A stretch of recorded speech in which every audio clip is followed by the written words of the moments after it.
Hi there. Sorry we missed class today. I do intend to revamp the syllabus a little bit, but I did leave some spaces in there to kind of allow for these kinds of days. Usually they end up being kind of like snow days in the sense that I just say, you get the day off or something like that, or we bring in a guest speaker or something like that. So there are places that I've built into the schedule for that'll allow for the adjustment of the syllabus. So if you're still in need of doing a skit, you'll do that on Monday. And we actually have a guest speaker who's coming for about 5 minutes right at the beginning of class who will talk about the possibilities of some study abroad possibilities and student teaching, I think in particular, in France. So those of you who might be interested in studies abroad, with somebody who'll be coming on Monday to talk through that stuff.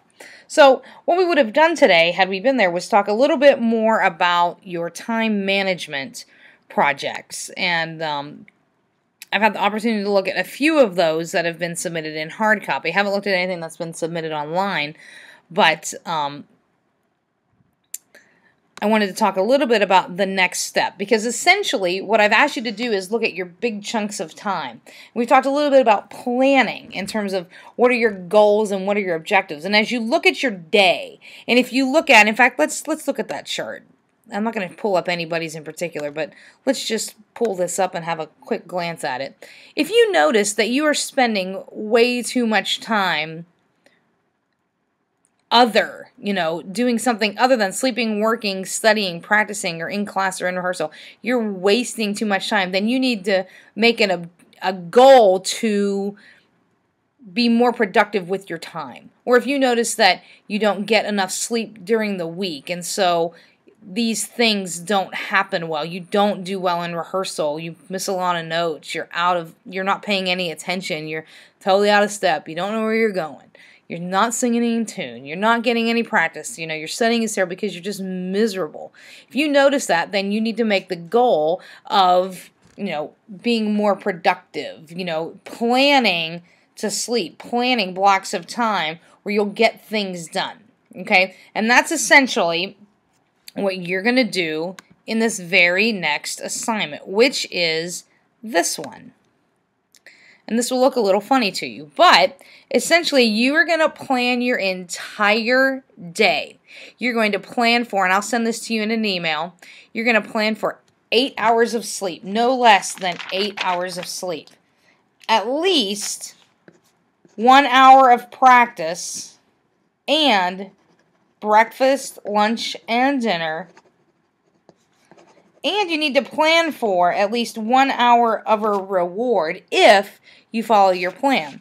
So that's at least 1 hour practice, breakfast, lunch, dinner, 8 hours of sleep, and 1 hour of free time to do whatever you want. Maybe it's to watch the season premiere of Glee again because maybe you loved it. I thought it was okay. I liked it. They played the cup game, which I love.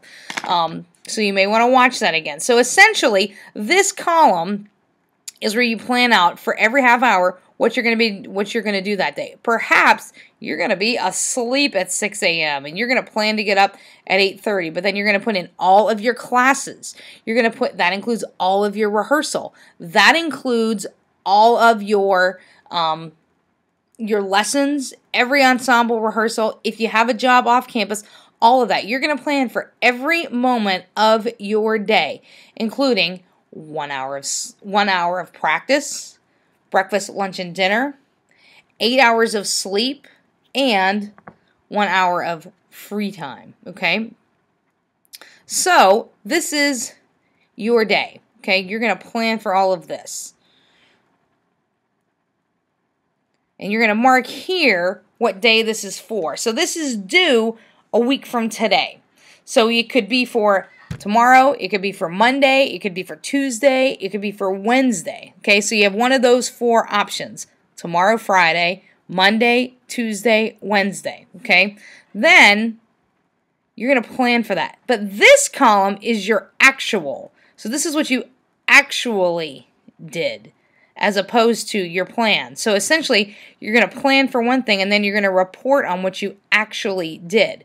Now, don't mistake this assignment for being something that you can just kind of fake. Can you? Yeah. Will I know? No. Will you get the benefit from it that you're supposed to get? No. The point is that you're kind of planning to be effective. If you come to my office and you see the schedule on my door, you will see that I have blocks of time that is labeled research or prep for class. Because if I don't block those times into my schedule, I won't get things done. You might not know it, but Dr. Schlegel is the new division chair of music ed, and that's got a lot of responsibilities. We're doing a music education. We're doing a search for a new music ed professor. We're doing all kinds of things. I'm on a whole bunch of committees. There's a lot of stuff going on. And if I don't block out certain points in time during my day, I won't get things done. And some of that stuff I care about an awful lot. Some of that is teaching you and being prepared to teach you. So instead of taking care of all my division chair administrative stuff, I need to have time in my day to be your teacher and to prepare to be your teacher, which is exactly what I'm doing right now. So you'll see I have planned my day such that I am Dr. Schlegel, the administrator, Dr. Schlegel, the chair of music ed, all morning long, even through lunch. But after lunch, you'll see research on my day. And sometimes when I meet specifically with students. But I've planned my days that way. And I try very, very hard to stick to that so that I can get some things done. And that's exactly what I'm asking you to do here, because that's exactly what you will do as a teacher. So, this can be for tomorrow, Friday. This could be for Monday. This could be for Tuesday. This could be for Wednesday. This could be for Thursday, but you have to have this turned in by Thursday night at midnight. So Thursday's not really an option. Friday, Monday, Tuesday, Wednesday, 4 days. Okay? 1 hour of practice minimum. Breakfast, lunch, and dinner. 8 hours of sleep. And 1 hour of kind of free time. Free time. Kind of your reward for following the day, the hour of the day where you just kind of veg out. And I can appreciate if some of you are having problems finding that 1 hour. I sometimes have problems finding an hour to do that. Okay, so that's the time management second part. Okay, and then we'll talk a little bit more about this. I do want you to be prepared Monday with the Ellen Langer mindfulness. The mindful practice stuff. I'll send you instructions on how to get to the bio article, and I'll send you instructions. I think some of this is already in Blackboard. In fact, let's just go there now because we're making a video and we're already in Blackboard. So, if you go to readings, let's see here. I may have already done this. There's the Manfredo article. Oh, look. So the bio article, lib.usm.edu, article databases. You're going to find JSTOR. You're going to sign in. Okay, you're going to type in the search, bio and practice. And the article you're looking for is called Teaching Problem Solving in Practice. Okay, there's an article here by Duke, 2009. You'll see it referenced in the syllabus. Same thing. You're going to go to JSTOR. You're going to sign in. You're going to type this, Duke, and these quotes here are important. It's not how much. The title of the article that you're looking for is, it's not so much, it's how, characteristics of practice, behavior, and retention of performance skills. Okay?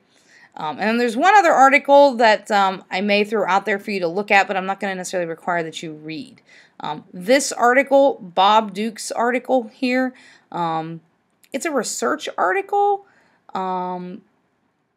So I want you to do the best you can with it, but get the big point. Get the big point. So figure out what it is that he did, what it is that he had people do, and it has a lot to do with piano practicing, but it's not just about piano, but people did practice piano, and then he wanted to know, he measured a whole bunch of things about their practice.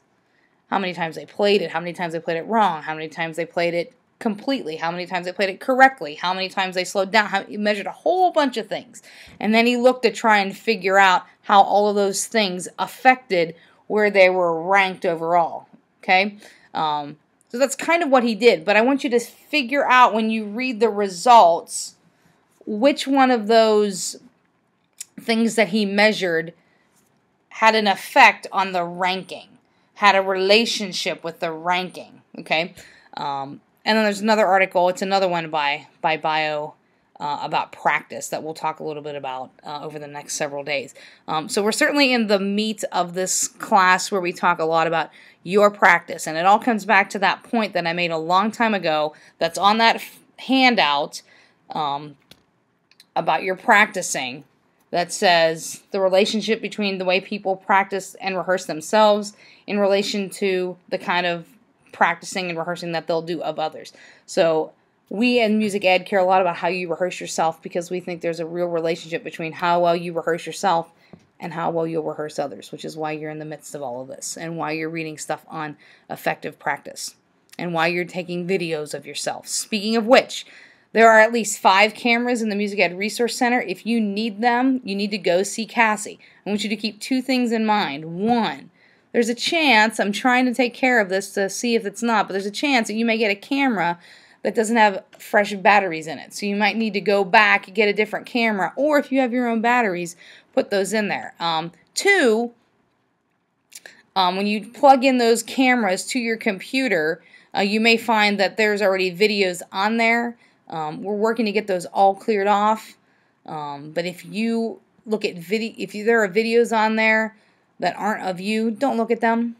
Also, you may have a camera that's got a bunch of videos on it, and so there's not enough room on that. We're trying to fix that.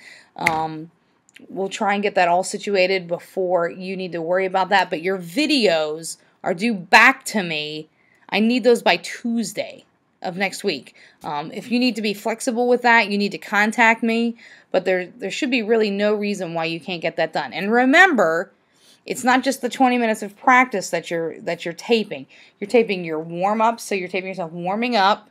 You're going to tape your run-through of your section. Remember, you might not play a whole movement because perhaps it's really long, because you only have, 20 minutes to practice. So if your goal is to make something better in 20 minutes, maybe you shouldn't play straight through a 12-minute movement. Maybe you should just pick one section in particular that has something that you need to fix, that you need to make better. Okay, so you're going to warm up, you're going to play through that section, then you're going to practice that section for exactly 20 minutes. So start some sort of timer. At the end of that 20 minutes, play through that section again. Once you've done all that, you're done. Okay, if you need technology assistance and you don't ask for it, shame on you, because I will clearly help you. Cassie will clearly help you. So if you need help, holler. I guess that's holla, actually, right? Anyway, holla if you need something. See ya.